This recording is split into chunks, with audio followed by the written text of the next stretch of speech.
नमस्कार मित्रांनो, आज आपण होळी स्पेशल पुरणपोळी करतोय।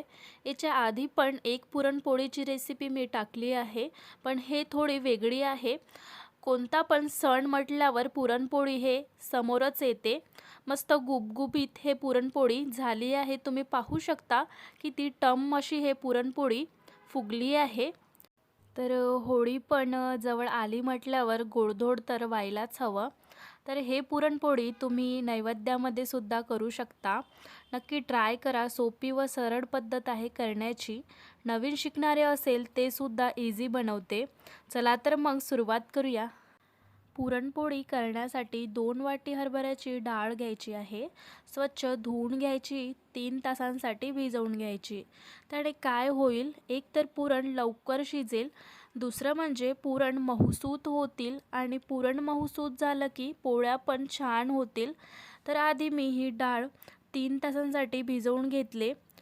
त्यामध्ये काही डाळीचे कण हिरवे पण असते, तर ते काढून घ्यायचे, म्हणजे निवडून घ्यायची डाळ। डाळ पाण्याने धुण्याच्या आधी हे निवडून घ्यायची डाळ। तर डाळ कुकरमध्ये टाकून घ्यायची आहे। त्यासाठी एक कुकर घेतला आहे, यामध्ये डाळ आता टाकून घेऊया। पाणी टाकायचं आहे। जर तुम्हाला आमटी करायची असेल तर पाणी जास्त टाका, जेणेकरून जे पाणी उरेल ते आपल्याला आमटीमध्ये टाकता येईल। मी नाही करत आहे। तर डाळीच्या 1 इंच वरतं पाणी टाकायचं आहे। नंतर पुरणाला कलर छान येण्यासाठी यामध्ये छोट्या चम्मचने अर्धा चम्मच हळद टाकायची आहे। एक जीव करून घ्यायचं। नंतर कुकरचं झाकण लावून कुकर गॅसवरती ठेवून कुकरच्या 3 शिट्या करायच्या आहे। तुमची डाळ जर जास्त असेल किंवा डाळ भिजवली नसेल तर शिट्या जास्त करावं लागते। तर डाळ आपल्याला ओव्हरकुक करायची आहे। तर कुकरच्या 3 शिट्या झाल्या आहे आणि डाळ पण मस्त शिजलेली आहे। तुम्हाला मी चेकसुद्धा करून दाखवते डाळ कशा पद्धतीची शिजली आहे। तर हाताने म्हणजे बोटाने मॅश करून बघायची। जर डाळ पूर्णपणे मॅश होत असेल तर डाळ आपली मस्त शिजलेली आहे। आता डाळमध्ये जेवढं काही पाणी असेल तेवढं पाणी आपल्याला काढून घ्यायचं आहे। पाणी जर नाही काढलं तर आपली जे पुरण आहे ते आसट होईल, त्याकरिता डाळमधलं पूर्ण पाणी काढून घ्यायचं आहे। त्यासाठी मी अशा प्रकारची एक चाळणी घेतली आहे आणि त्यावरती डाळ टाकून घेतली। आता असंच आपल्याला 15 मिनिटांसाठी ठेवायचं आहे, नंतर पूर्णपणे पाणी झरून जाईल। या डाळमधलं पाणी निघेपर्यंत म्हणजे या वेळामध्ये आपण कणिक भिजवून घेऊया, जे आपल्याला पुढे लागणार आहे। पीठ भिजवण्यासाठी 2 वाटी गव्हाचे पीठ घेतले आहे। जेवढी डाळ घेतली होती तेवढंच पीठ घ्यायचं आहे। तर या पिठाला कलर छान येण्यासाठी छोट्या चम्मचने अर्धा चम्मच हळद ॲड करायची आहे। नंतर थोडी अजून चव वाढण्यासाठी त्याच चम्मचने जेवढी हळद टाकली होती तेवढंच मीठ टाकायचं आहे। नंतर एकजीव करून घ्यायचं। त्यामध्ये थोडे थोडे पाणी टाकून मऊसूत पीठ मळायचं आहे। पुरण ज्या टेक्स्चरचं असते तसंच पीठ मळायचं आहे, म्हणजेच मऊसूत असं पीठ मळून तयार करायचं आहे। पीठ मळून झालं आहे। हे 10 मिनिटांसाठी साईडला ठेवायचं आहे, ओला कापड झाकून।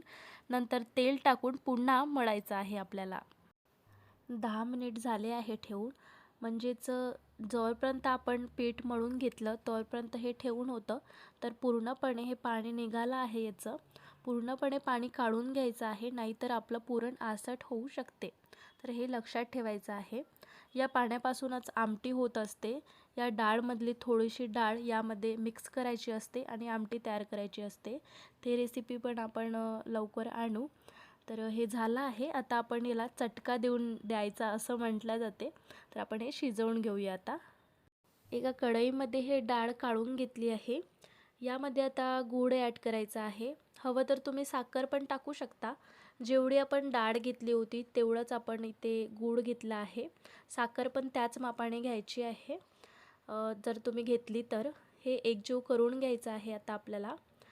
छान हे मस्त जे गूळ आहे ते विरघळेल आणि छान याचं पातळसं असं होऊन जाईल।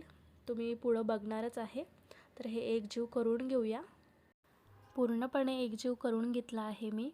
तुम्ही बघू शकता इथे थोडा थोडा गूळ मेल्ट व्हायला लागला आहे। मस्त मेल्ट झाल्यानंतर हे पूर्णपणे पातळ होऊन जातं आणि नंतर शिजल्यानंतर गोळा होऊन जातं, म्हणजे घट्ट होऊन जातं। पूर्ण हे जे गूळ आहे ते विरघळलं आहे आणि मस्त पातळसर हे झालेलं आहे. यामध्ये बुडबुड्यासुद्धा येत आहे, म्हणजे शिजत आहे हे आपलं पुरण. तर छान आपल्याला हे शिजू द्यायचं आहे. 10 मिनिट तरी याला लागतं. तर मधोमध फिरवत राहायचं आहे. तुम्हाला दुसरं काही काम असेल तर ते सुद्धा तुम्ही करू शकता. मधोमध येऊन फक्त एका मिनिटाला हे फिरवत राहायचं आहे, जेणेकरून खालून लागेल नाही ते. तर 10 मिनिट गॅसवरती ठेवून हे झालं आहे आणि मस्त एकसंध घट्टसर हे झालेलं आहे.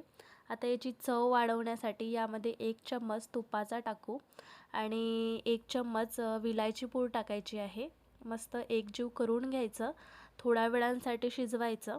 नंतर यामध्ये 1 चम्मच टाकून बघायचा. त्या चम्मच जर उभा राहिला तर आपलं पुरण झालं समजायचं. तर पुरण झालं म्हणून कसं समजायचे, यामध्ये 1 चम्मच टाकून बघायचा. ते चम्मच जर उभाच राहिला, इकडे तिकडे पडला नाही, तर पुरण आपलं झालं समजून घ्यायचं. असंही आपण पाहून पण म्हणू शकतो का पुरण झालंच बा, कारण मस्त घट्टसर असं हे झालेलं आहे. पुरण आता आपल्याला गाळून घ्यायचं आहे गाळणीमधून. पुरण यंत्र असेल तर त्यामधून तुम्ही करू शकता.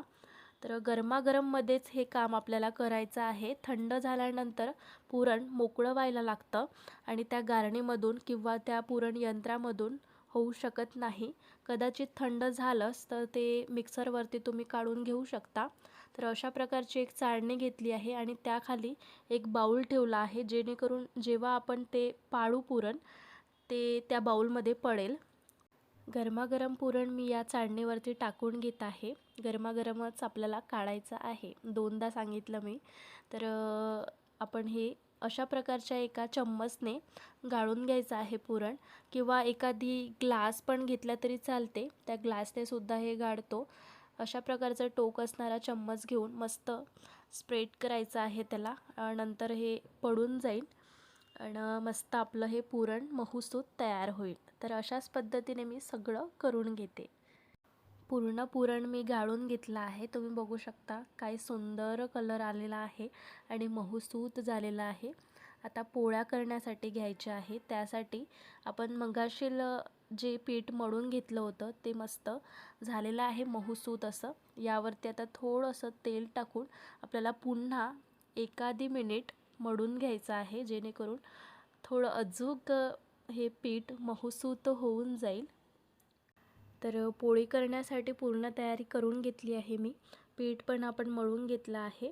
तर त्याचा आपला छोटासा असा मस्त गोळा करून घ्यायचा आहे, म्हणजेच पेढा करून घ्यायचा आहे, ज्यामध्ये आपण पुरण भरू शकेल. तर पिठाचा गोळा रेडी झालेला आहे. आता पुरणाचा पण करून घेऊया. पिठाचा जेवढा आपण गोळा घेतला त्यापेक्षा थोडा मोठा पुरणाचा घ्यायचा, कारण पुरण आपल्याला जास्त भरायचं आहे. तर इथे तुम्ही बघू शकता पिठाच्या गोळ्यापेक्षा पुरणाचा गोळा मोठा आहे. दोन्ही हातांना आणि गोळ्यांना पीठ लावून मस्त आपल्याला एक वाटी तयार करायची आहे.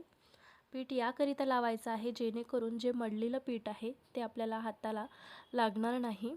तर तुम्ही बघू शकता कशा प्रकारे मी दोन्ही अंगठ्यांनी वाटी तयार करून घेत आहे. अशाच प्रकारे वाटी तयार करायची आहे, जेणेकरून जे गोळा आपण पुरणाचा केला आहे ते त्यामध्ये बसेल.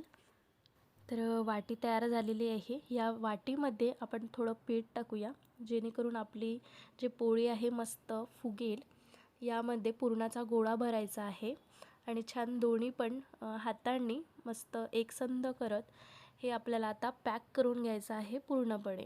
मी ज्या पद्धतीने करत आहे त्याच पद्धतीने तुम्हीसुद्धा करून घ्यायचं आहे. तुम्ही बघू शकता मी कशा पद्धतीने करत आहे. तर मस्त हातांनी बोटांनी करून घ्यायचं आहे. एक पूर्णपणे पॅक झाला आहे. यावरती आता पीठ लावून घ्यायचं आहे. तुम्ही तांदळाचं पीठ लावलं तरी चालणार, कारण तांदळाच्या पिठाने मस्त हे जे पोळी आहे लवकर लवकर सरकते आणि सोपी जाते आपल्याला. नवीन करणारे असन तर त्यांना खूपच चांगलं तांदळाचे पीठच वापरायचं.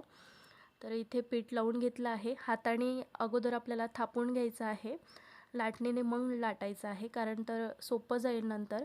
आणि पुरण पुरणीकडे म्हणजे काटोकाट पुरण आपलं जाणार. तर लाटणीने सुद्धा लाटून घेऊया. जेव्हा आपण पोळी लाटण्याने लाटतो तेव्हा हलक्या हाताने पोळी लाटायची आहे, जेणेकरून पोळी आपली फुटेल नाही. तर अशा पद्धतीने मी पोळी करून घेतली आहे आता तव्यावरती हे पोळी टाकून देऊया आणि पोळी मस्त शिजवून घेऊया. तर तव्याला मी आधीच तेल लावून घेतले होते, तुम्ही तूपसुद्धा लावून घेऊ शकता. यावरती पोळी टाकली आहे, मस्त यावरतून तूप सोडायचं आहे. एक साईड पोळी झालेली आहे, आता दुसऱ्या साईडनं पण शिजवून घ्यायची आहे. त्याकरिता मी पोळी पलटवून घेतली आहे. मी हातानेच पलटवली, तुम्हाला जर जमत नसेल तर तुम्ही चम्मचने सुद्धा पलटवून घेऊ शकता. यावरती आता मस्त तुपाची धार सोडायची आहे, जेणेकरून मस्त पुरणपोळी आपली टम्म अशी फुगेल. तर तुम्ही बघू शकता किती मस्त अशी हे पुरणपोळी फुगत आहे. जे आपण काम केलं ते सक्सेस झालं ना, खूप आनंद होतो. तर पुरणपोळी फुलली ना, तर मला खूप आनंद झाला. तर मस्त आपली पुरणपोळी फुलली आहे आणि झालीसुद्धा आहे. काढून घेऊया. अशाच पद्धतीने सर्व पुरणपोळी मी करून घेते आणि नंतर तुपासोबत सर्व करते. तर पुरणपोळी रेडी झालेली आहे. नक्की एकदा तरी ट्राय करा. तुम्ही बघितलंच किती मस्त हे पुरणपोळी फुलली आहे. मला एका डावात आली असं नाही, मी सुद्धा खूपदा ट्राय केली आहे, तेव्हा मला अशा पद्धतीची पुरणपोळी करता आली आहे. तुम्हीसुद्धा नक्की ट्राय करून बघा, तुम्हाला पण करता येईल. या होळीलाच ट्राय करून पहा. मस्त गोड तोंड करत होळी साजरी करा आणि होळीच्या खूप खूप शुभेच्छा. पुरणपोळीची रेसिपी तुम्हाला या होळीला मी गिफ्ट दिला आहे, तर तुम्हीसुद्धा मला गिफ्ट द्या. व्हिडिओ आवडला असेल तर प्लीज सबस्क्राईब करा आणि खरंच जास्त व्हिडिओ आवडला असेल तर लाईक शेअरसुद्धा करा आणि हॅपी होळी. भेटूया पुढच्या व्हिडिओमध्ये नवीन रेसिपी घेऊन. थँक्यू.